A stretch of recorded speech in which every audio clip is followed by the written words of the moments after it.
Hi, my name is Caitlin Wickersham. I'm doing my speech on apheresis blood donation, and here's my audience.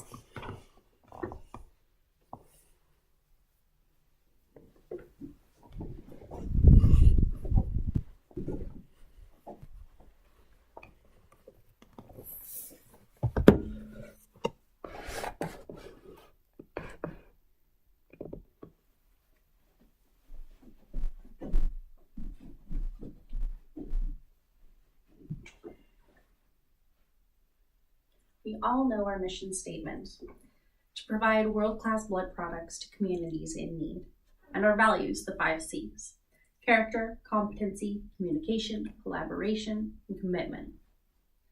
Our workplace, Mississippi Valley Regional Blood Center, is one of the few blood centers in the area that does unpaid apheresis platelet donations. Did you know that it takes 6 whole blood donations to create one single platelet product? But one single platelet donor can create up to 3 platelet units at a single donation. That's as much as 18 whole blood donations. But convincing people to do this type of donation is hard. It takes about 2.5 hours, and you can do it about as often as about once a week.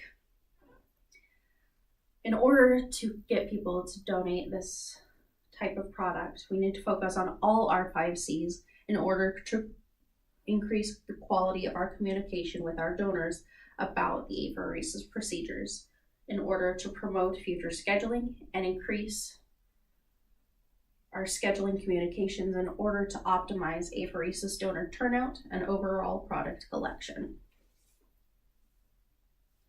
As we've all seen from our emails, the QNS rates have been getting higher, the no-show rates have been getting higher, and we've been seeing more and more donors without good veins trying to donate apheresis.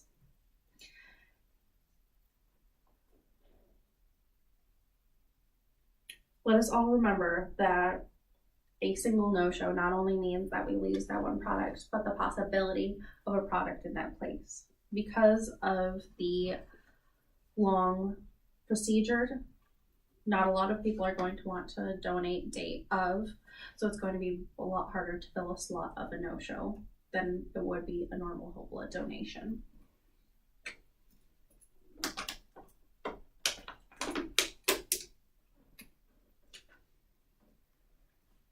There have also been way too many donors that have been selected for platelets that do not have good veins for it. Lately, we've seen the Purple Top contest.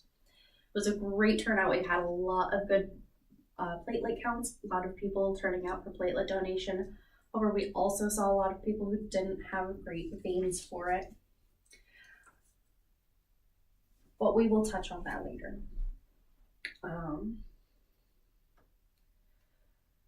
Now that we've seen some of the issues with platelet recruitment, let's look at some of the simple ideas that we can adopt to abate some of these issues that we are seeing on the donor floor. The first thing is that we need to find the right way to ask our donors, as the right way to ask can make all the difference in whether or not they will donate platelets. One thing to remember is that all donors get something from donations.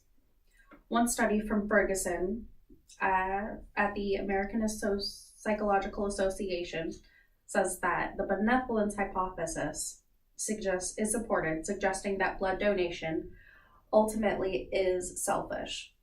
Blood donation campaigns should focus on benevolent rather than purely altruistic messages. Let us remember to communicate with our donors, to find out what their reasons for donating are, value their veins, and then get their donations flowing before asking about the Purple Top to make sure that they are the most suitable donors for this procedure. Our own trainer from Mississippi Valley, Erica Burnett, also explained to me this week that this helps to reassure the donor after you get them flowing asking about the donation, to reassure them that you won't ask them to do that type of procedure today. It's a very long procedure. People get very scared thinking that you're going to want them to do this big long procedure today, and it really helps to reassure them to get them flowing first and then ask about the donation procedure. Communication Matters by Floyd also highlights the importance of communication between patients and their caregivers, a definition that donors and phlebotomists certainly fall under. Caregivers need empathy, information, efficiency, and cooperation, as Floyd defines. Not only do we need our donors, do we need these to do our job right, but we need it to do our job with the utmost care as possible.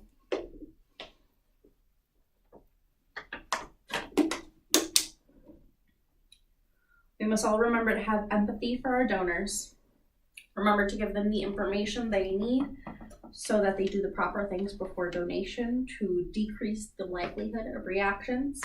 We need to communicate about our scheduling to increase the maximum efficiency of our schedule. And we need cooperation from our donors in order to create a schedule that maximizes the amount of donations possible from each machine and from each donor. Rachel, I handed you some sample schedules earlier. I'd like you to pass those around for everybody to see.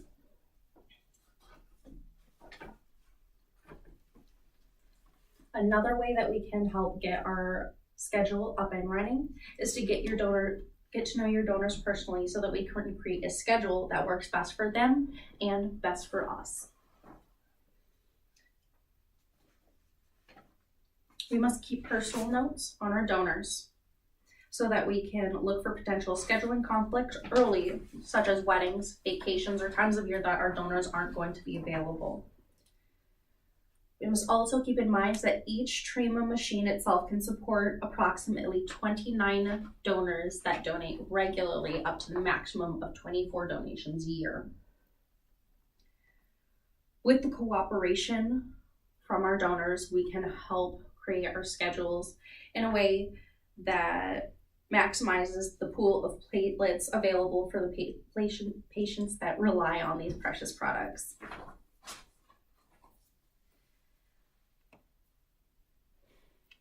We can see how a lack of proper communication with donors about these apheresis procedures can negatively affect our schedule and lead to no-shows, non-sufficient units, and non-optimal donations. I hope that today I have persuaded you to increase the quality of your communication with your donors about the apheresis procedures, and to promote future scheduling, and to increase your communication schedulings with your donors to optimize donor turnout and overall product collection. Let us remember to use the tools provided for us by Mississippi Valley Regional Blood Center's own 5Cs and Floyd's communication ideas between caregivers and their patients of empathy, information, efficiency, and cooperation. We must all do our best to persuade the best donors to commit to these procedures. But with our communication levels and our donors and skills as phlebotomists, I believe that we can help our local patients by having one of the best and most consistent platelet schedules in the company.